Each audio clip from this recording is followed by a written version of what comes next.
আমরা আজকে নতুন বর্ষে প্রথম আবার আসছি করতে। তো আমরা দুটো টপিক অলরেডি গ্রামারের করে নিয়েছি। আজকে আমরা আরেকটা টপিক করব, থার্ড একটা টপিক। আর এটা ক্লাস 9-10 এমনকি অন্য ক্লাসের জন্য এটা one of the most important topics. তো আমরা টপিকটা কি সেটাতে আমরা আসছি স্টেপ বাই স্টেপ। প্রথম বলি যে আমরা কি করেছিলাম, মনে করে দেখো আগের ক্লাসগুলোতে আমরা বলেছিলাম পার্টস অফ স্পিচের কথা। কি বলেছি আমি, যে আমাদের 8টা পার্টস অফ স্পিচ আছে ফর্মালি। কি কি? Noun, pronoun, verb, adverb, adjective, preposition, conjunction, interjection, আর 9th ওয়ান আমাদের নতুন অ্যাড হয়েছে, সেটা হলো ডিটারমিনার্স। আচ্ছা, এখন একটা জিনিস মনে করে দেখো, আমরা যখন যে কোনো একটা সেন্টেন্স যখন লিখি, ধরো আমি একটা সেন্টেন্স লিখলাম, খুব সোজা একটা সেন্টেন্স লিখলাম, রাম ইজ এ বয়। লিখলাম, কটা ওয়ার্ড আছে? 1 2 3 4, 4টা ওয়ার্ড আছে। আর পার্টস অফ স্পিচ আমি কি বলেছি, আমার কটা পার্টস অফ স্পিচ? 9টা পার্টস অফ স্পিচ আমার, তাই না? এই যে এই মাত্র হাতে গুনে গুনে আমরা করলাম 9টা। এখন একটা জিনিস দেখো, তাহলে আমি কি বলেছিলাম, পার্টস অফ স্পিচ কিসের সাথে কম্পেয়ার করেছিলাম? আমাদের পার্টস অফ বডির সাথে, তাই না? যে চোখ দিয়ে আমরা দেখি, কান দিয়ে শুনি, এরকম আমাদের সব parts of speech properly function করলেই আমাদের হিউম্যান বডিটা ঠিকমতো প্রপারলি ফাংশন করে। এখানে এখন তোমার কোয়েশ্চেন দেখো, আমার 4টে ওয়ার্ড আছে আর আমার কাছে পার্টস অফ স্পিচ 9টা। তার মানে কি, আমার সব পার্টস অফ স্পিচ সব সময় একটা সেন্টেন্সে প্রয়োজন হয় না? হয় না? অটোমেটিক্যালি মনেই বোঝাই যাচ্ছে যে আমার সবগুলো 9টার মধ্যে আমার 4টে লাগলো, বাকি 5টা আমার আনইউজড। আমি যদি আরো ছোট সেন্টেন্সে যাই, আমি যদি বলি কাম হিয়ার, আমার মাত্র 2টো ওয়ার্ড এখানে। আমার পার্টস অফ স্পিচ কটা আছে? 9টা। কটা ইউজ হলো? 2টো। তার মানে আমার 7টা আনইউজ থেকে যাচ্ছে। তার মানে আমার কি, দেখো আমি একটা কনক্লুশনে এলাম। তো সেই কনক্লুশনটা কি, যে আমার সব পার্টস অফ স্পিচ প্রত্যেকটা সেন্টেন্সে লাগে না। এবারে আমার যে 9টা পার্টস অফ স্পিচ আছে, 9টা পার্টস অফ স্পিচের মধ্যে সবগুলো বেশি ব্যবহার হয় না।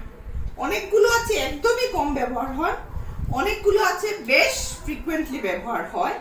তার মধ্যে আমার মনে রাখতে হবে, আমার 1 আউট অফ দিস 9, যাকে আমরা বলতে পারি most important part of speech, আমার সেই পার্ট অফ স্পিচটা আমার সব সময় লাগবে। Without that part of speech আমার কোনো সেন্টেন্সই হতে পারে না। And that part of speech, the most important one is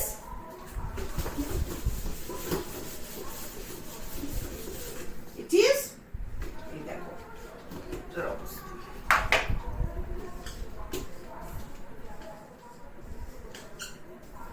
verb। verb কি? verb হচ্ছে আমার অ্যাকশন ওয়ার্ড, যে কাজ করে। কাজ করা যে শব্দটা, সেটাকে আমি কোন পার্ট অফ স্পিচে ফেলবো? ভার্ব। কিরকম?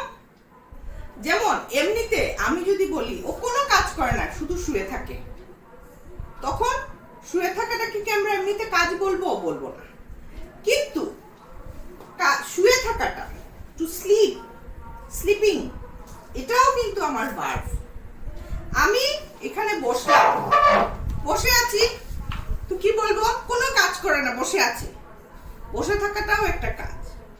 তুমি বসে বসে আমার কথাটা শুনছো, তোমার শোনাটা একটা কাজ। তুমি বসে শ্বাস নিচ্ছ, এটাও গ্রামাটিক্যালি একটা কাজ। All these are verbs, all these are action words in grammar.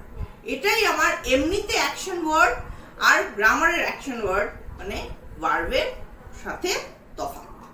Clear? এখন আমি বললাম যে কথাটা, যে আমার most important part of speech হচ্ছে ভার্ব। আর এই ভার্বের যে পরে সেন্টেন্সে। এটাই আমার সেন্টেন্সের one of the most important thing. এটা কি করব আমি, ভার্বের কাজটা কি ওইটা আমি এখন আসছি। আমরা যে টপিকটা আমরা ডিসকাস করব সেটা ভার্বকে নিয়ে, সেটা হচ্ছে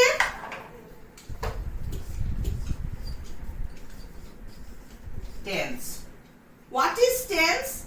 টেন্স হচ্ছে টাইম, সময়। কার সময়? টাইম অফ অ্যাকশন বা verb. Time of the verb মানে কাজ যেটা করা হলো, ভার্ব আমি যে কাজটা করলাম, আমি শুয়ে থাকা, বসে থাকা, শ্বাস নেওয়া, চুপ করে বসে আছি, ঘুমিয়ে আছি, সব যেগুলো আমার কাজ, এই কাজটা কোন সময় হয়েছে এটা আমাকে কে বলে দেবে? Tense. This is the main function of tense. এখন এই যে আমার টাইম অফ অ্যাকশন, সময়, আমার যে কাজটা হলো, আমি কাজটা এখন হচ্ছে না আগে হচ্ছে না আগামীতে হবে, এই যে ডিফারেন্সগুলো আমরা করব, এগুলোকে আমরা এই টেন্স দিয়ে আমরা ক্লিয়ারলি এটাকে ভাগ করে আমরা বুঝে নেব। হ্যাঁ, এই জিনিসটা আমার ক্লিয়ার না হলে এমনিতে কিন্তু আমাদের টেন্স বোধহয় 3 মার্কের আসে, আমি ভুল না করলে 3টে সেন্টেন্স আসে। কিন্তু তুমি বলবে এত মাত্র 3 মার্কের জন্য ম্যাডাম কি বলছে এত ইম্পর্টেন্ট, কিন্তু আমি টেন্স না পারলে আমি অন্য অনেকগুলো জিনিস, গ্রামারের ম্যাক্সিমাম জিনিস আমার টেন্সের আইডিয়া না থাকলে আমি করতে পারবো। এই যে টেন্সটা হচ্ছে আমার বেস, আমার ফাউন্ডেশন বিল্ডিং এর, ওটা যদি আমার ক্লিয়ার না থাকে আমি আর এগোতে পারবো। তাহলে আমরা টেন্সের এই যে টাইমটা, এই টাইমটাকে আমরা টেন্সটাকে আমরা 3টে ভাগে ভাগ করি প্রাইমারিলি। ঠিক আছে, 3টে ভাগগুলো কি? 1 2 3। এটা হলো আমার পাস্ট, এটা হলো আমার প্রেজেন্ট, এটা হলো আমার ফিউচার। হ্যাঁ, 3টে কি? প্রেজেন্ট মানে এখন, এই টাইমটা ধরো এখন আমি তোমাদেরকে পড়াচ্ছি, এটা হচ্ছে প্রেজেন্ট টেন্স। আর যেটা হয়ে গেছে, আগে শেষ হয়ে গেছে, পাস্ট। আর যেটা আগামীতে হবে, এটা হলো আমার ফিউচার। প্রাইমারিলি আমরা টেন্সকে কি করলাম? 3টে ভাগে ভাগ করলাম। এখন 3টে ভাগে শুধু ভাগ করলে কিন্তু আমার আইডিয়া ক্লিয়ার হবে না, সেই জন্য আমার সাবডিভিশনে যেতে হবে। কেন ক্লিয়ার হবে না আমি বলছি, এখনের কখন পার্টিকুলার, হ্যাঁ এটা ক্লিয়ার হচ্ছে না। আগে হচ্ছে, আগের কত আগে, এটা ক্লিয়ার হলো না। আগামীতে হবে, আগামীর কোন সময়ে, এটা ক্লিয়ার হলো না। কাজে এই যে পুরো জিনিসগুলোকে একদম ঠিকঠাক টাইম ফ্রেমে ফেলে যে স্পেসিফিকেশন, ওই স্পেসিফিকেশনের জন্য আমার তখন এগুলোকে আবার সাবডিভাইড করতে হবে। প্রত্যেকটাকে আমার কটা ভাগে ভাগ করতে হয় জানো? 4টা। 1 2 3 4, 4টা ভাগে ভাগ করতে হয়। 4টা ভাগ কি? প্রথমটা হলো সিম্পল অথবা ইনডেফিনিট, তারপরেরটা হলো কন্টিনিউয়াস, থার্ডটা হলো পারফেক্ট, এটা হলো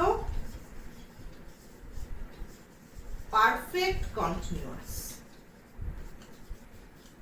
এখানে তোমাদের কিন্তু বেসিক্যালি একটা হোমওয়ার্ক থাকা উচিত। হোমওয়ার্কটা কি জানো তো? তোমাকে 12টা টেন্সের নামগুলো ঠিকঠাক করে লিখতে হবে। যেমন প্রেজেন্ট টেন্স, প্রেজেন্ট টেন্সের প্রথমটা হলো সিম্পল প্রেজেন্ট টেন্স অথবা প্রেজেন্ট ইনডেফিনিট টেন্স, তারপরে হলো প্রেজেন্ট কন্টিনিউয়াস টেন্স, তারপরে হলো প্রেজেন্ট পারফেক্ট টেন্স, তারপরে হলো প্রেজেন্ট পারফেক্ট কন্টিনিউয়াস টেন্স। এটা আমার প্রেজেন্টের 4টে ভাগ। তার ঠিক এরকম পাস্টের 4টে ভাগ হবে। কি হবে? প্রথম বলো, পাস্টের হবে সিম্পল পাস্ট অথবা পাস্ট ইনডেফিনিট টেন্স, তারপরে কোনটা আসবে? আমার পাস্ট কন্টিনিউয়াস টেন্স, তারপরে আসবে পাস্ট পারফেক্ট টেন্স, তারপরে আসবে পাস্ট পারফেক্ট কন্টিনিউয়াস টেন্স। হলো আমার 8টা। আরো 4টা থাকলো ফিউচার, ফিউচার সিম্পল ফিউচার বা ফিউচার ইনডেফিনিট টেন্স, তারপরে আসবে ফিউচার কন্টিনিউয়াস টেন্স, তারপরে আসবে ফিউচার পারফেক্ট টেন্স, তারপর আসবে ফিউচার পারফেক্ট কন্টিনিউয়াস টেন্স। এই হলো আমার 12টা টেন্স। প্রথম আমি শুধু নামগুলো আমার ক্লিয়ার হতে হবে। নাম ক্লিয়ার হলে তারপরে নামের পরে নামের কাজ, নামের কাম যেটা আমরা বলি। হ্যাঁ, কাজ যেটা করবে সেটা কি কাজ করবে সেটা আমার পরে বুঝবো। ফার্স্ট আমার বুঝতে হবে ও এটা কি, ওর মানে নামগুলো কি। নামগুলো যখন আমার 12টা নাম আমার যখন মুখস্থ হয়ে গেল, তারপরে আমার প্রত্যেকটা কোনটা কি টেন্স বোঝায় সেই জিনিসটা আমার ক্লিয়ার করতে হবে। হ্যাঁ, আচ্ছা ধরো আমি যদি প্রেজেন্ট টেন্সটাই ধরি, প্রেজেন্ট টেন্সের 4টা। প্রথমটা আমি কি বলেছি? Simple or indefinite. বানানটা দেখবে ইনডেফিনিটের খুব ভালো করে, এটা খুব ভুল হয় তোমাদের। তারপরে হলো কন্টিনিউয়াস, তারপরে হলো পারফেক্ট,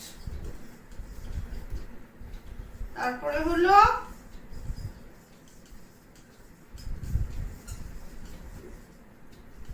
পারফেক্ট কন্টিনিউয়াস। ঠিক আছে, এখন এই যে টেন্সের এই জিনিসটা আমার ভালো মতো ক্লিয়ার হওয়ার জন্য আমার যেটা খুব মনে রাখতে হবে সেটা হলো আমার কি ভার্বের form. 3 forms of the verb. আমরা কি বলি এগুলোকে? V1, V2, V3। V1 কোনটা? Simple present tense.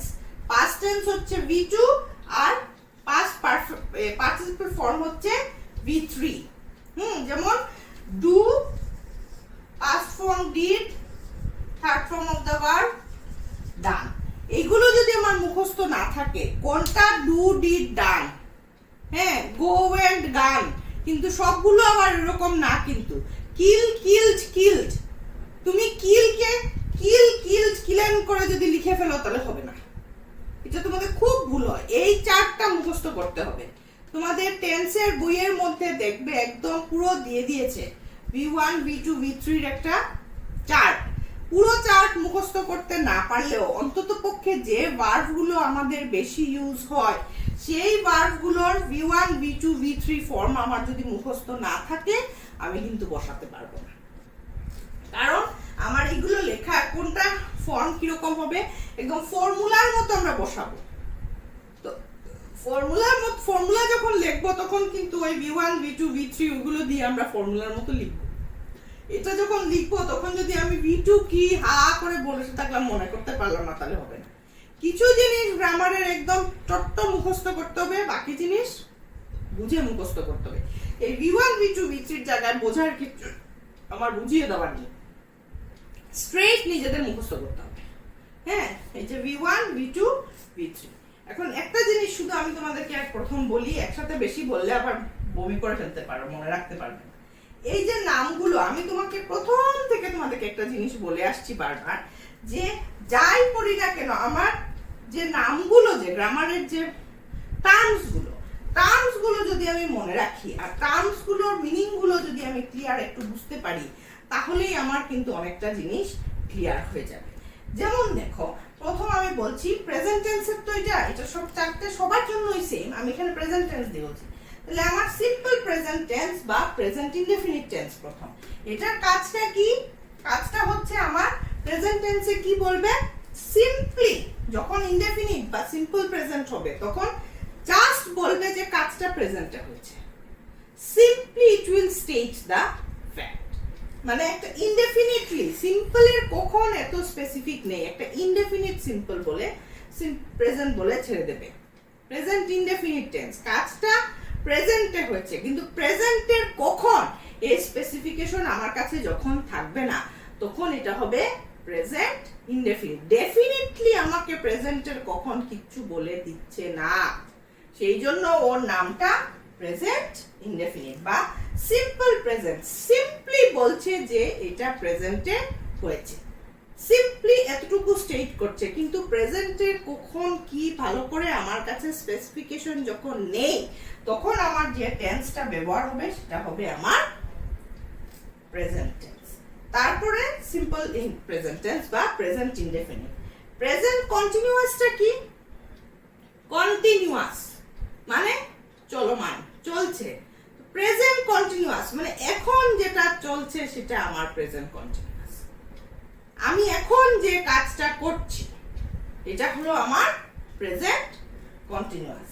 Present perfect, যে কোনো একটা জিনিস এই কাজটা একদম পারফেক্ট হয়েছে আমি যখন বলছি, পারফেক্ট হওয়া মানে কি, কাজটা ভালো মতো হয়েছে। কাজটা আগে তো শেষ হতে হবে, শেষ না হলে কি করে আমি বলবো যে কাজটা পারফেক্টলি হয়েছে, ভালো মতো হয়েছে না হয়নি। তার মানে কাজটা ভালো মতো হওয়া না হওয়াটা প্রাইমারিলি কিসের উপরে ডিপেন্ড করে, কাজটা শেষ হওয়ার উপর। সো পারফেক্ট টেন্স মানে কমপ্লিশন অফ দ্য অ্যাকশন। হ্যাঁ, প্রেজেন্ট পারফেক্ট টেন্স মানে জাস্ট ভালো মতো শেষ হয়েছে, মানে কাজটা শেষ হতে হবে, শেষ হলেই এটা পারফেক্ট টেন্সে আমার ব্যবহার হবে। তারপরে আসবে আমার পারফেক্ট কন্টিনিউয়াস টেন্স।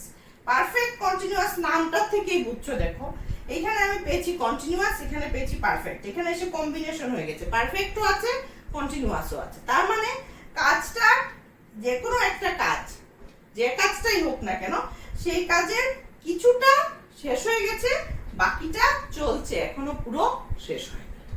এই অর্থ বোঝাবে পারফেক্ট কন্টিনিউয়াস টেন্স। এটা প্রেজেন্ট পারফেক্ট কন্টিনিউয়াস হলে একরকম, পাস্ট পারফেক্ট কন্টিনিউয়াস হলে আরেক রকম, ফিউচার পারফেক্ট কন্টিনিউয়াস হলে একরকম।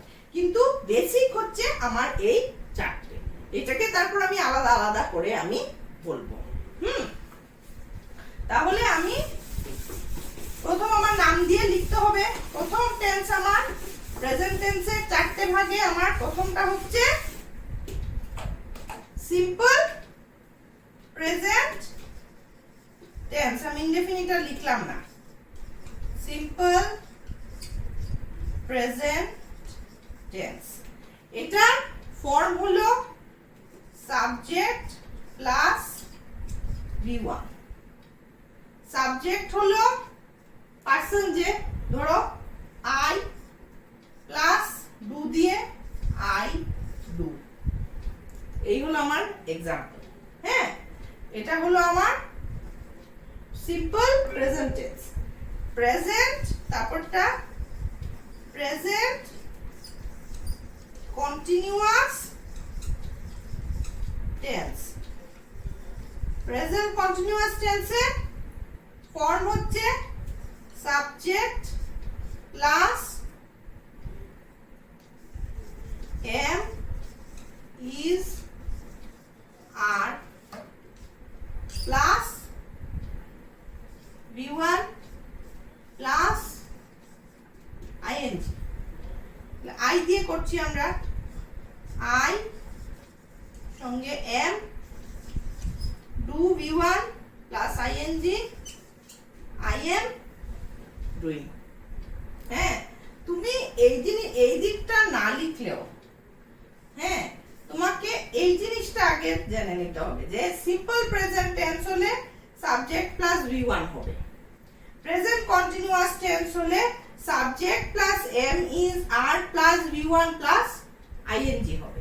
এখন present perfect tense, present perfect tense হলে কি হবে, নেক্সট হলো আবার present perfect tense. Present perfect টেন্সে subject plus have or has plus V3 এসে গেল কিন্তু। হ্যাঁ, তাহলে এটা হলো আমার প্রেজেন্ট পারফেক্ট টেন্সে subject plus have has plus V3 গেল আমার প্রেজেন্ট পারফেক্ট টেন্স। তারপরে 4 নম্বরটা আমার কি আছে, present perfect continuous tense. Present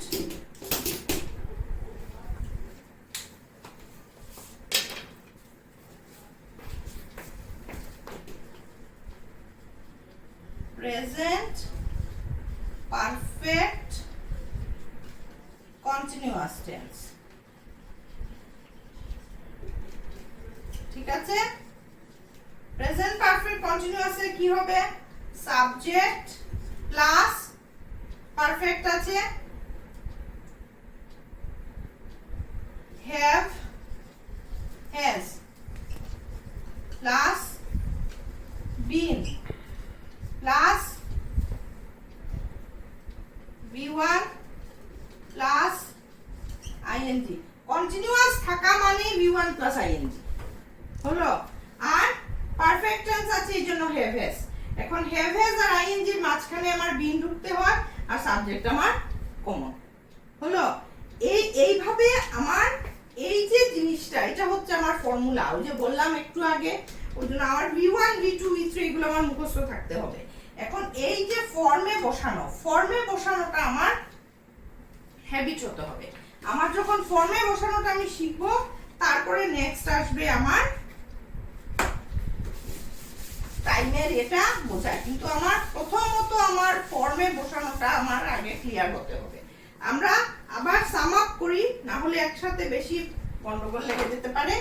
first আমরা কি বলেছি, যে আমার টেন্স হচ্ছে কি, টাইম অফ অ্যাকশন।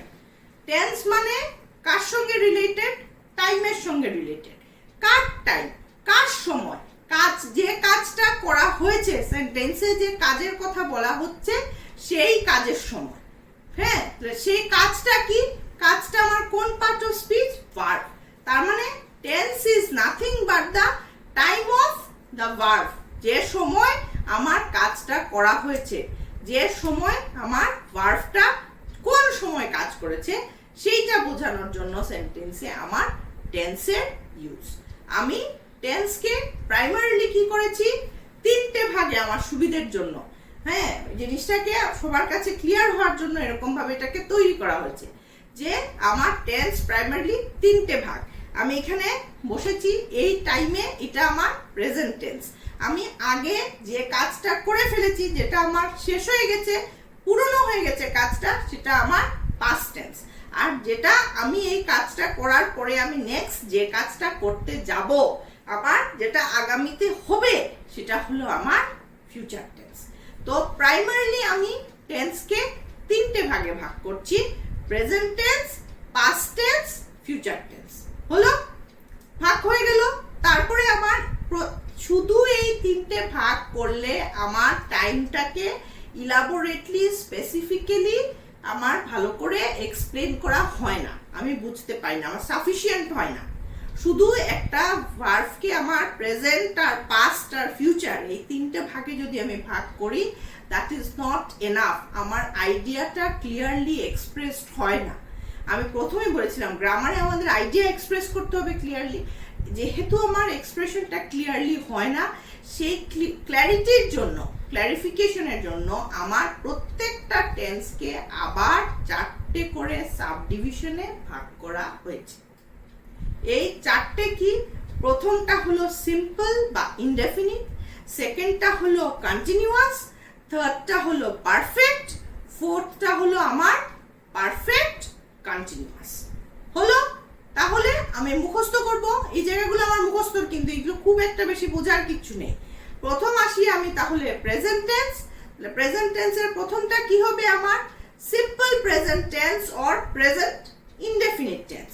তারপরে আসবে আমার প্রেজেন্ট কন্টিনিউয়াস টেন্স, তারপরে আসবে আমার প্রেজেন্ট পারফেক্ট টেন্স, তারপরে আসবে আমার প্রেজেন্ট পারফেক্ট কন্টিনিউয়াস টেন্স। হলো আমার 4টা প্রেজেন্ট টেন্স। তারপরে অটোমেটিক্যালি ঠিক সেরকম ভাবে আসবে আমার 4টে পাস্ট টেন্স। 4টে পাস্ট টেন্স কি, প্রথম আসবে past indefinite or simple past tense, তারপরে আসবে আমার পাস্ট কন্টিনিউয়াস টেন্স, তারপরে আসবে আমার পাস্ট পারফেক্ট টেন্স, তারপরে আসবে আমার পাস্ট পারফেক্ট কন্টিনিউয়াস টেন্স। হলো, কটা হলো, আগের প্রেজেন্টের 4টে, পাস্টের আরো 4টা, 4 + 4 8। আমি আরো 4টে আমার আছে, 12টা। তাহলে থার্ডটার অপশন কি, ফিউচার টেন্সে ফার্স্ট আবার আসছি আমি সিম্পল ফিউচার বা ফিউচার ইনডেফিনিট টেন্স, নেক্সট হবে আমার ফিউচার কন্টিনিউয়াস টেন্স, তারপরে হবে আমার ফিউচার পারফেক্ট টেন্স, তারপরে হবে আমার ফিউচার পারফেক্ট কন্টিনিউয়াস টেন্স। তাহলে হলো আমার টোটাল 12টা টেন্স। ঠিক আছে, তারপরে 12টা টেন্সের কি বললাম আমি, 12টা টেন্সের প্রথম আমি নামগুলো শিখে নিলাম। হলো, তারপরে আমার ফর্মুলা মতো আমি ফর্ম কিরকম করে আমার টেন্সটা লিখতে হবে, এটার আমার ফর্মটা শিখতে হবে। তো শেখার জন্য আমি আজকে শুধু তোমাদের প্রেজেন্ট টেন্সের 4টে বলে দিয়েছি ফর্মগুলো কিরকম সাবজেক্ট প্লাস V1 করে দিয়ে দিয়েছি। আজকে প্রেজেন্ট টেন্সটা ভালো করে মনে রাখবে, ওইটা যেটা আমরা সাম আপ করেছি। হ্যাঁ, পাস্ট টেন্স আর ফিউচার টেন্স আমরা তার পরে আসবো।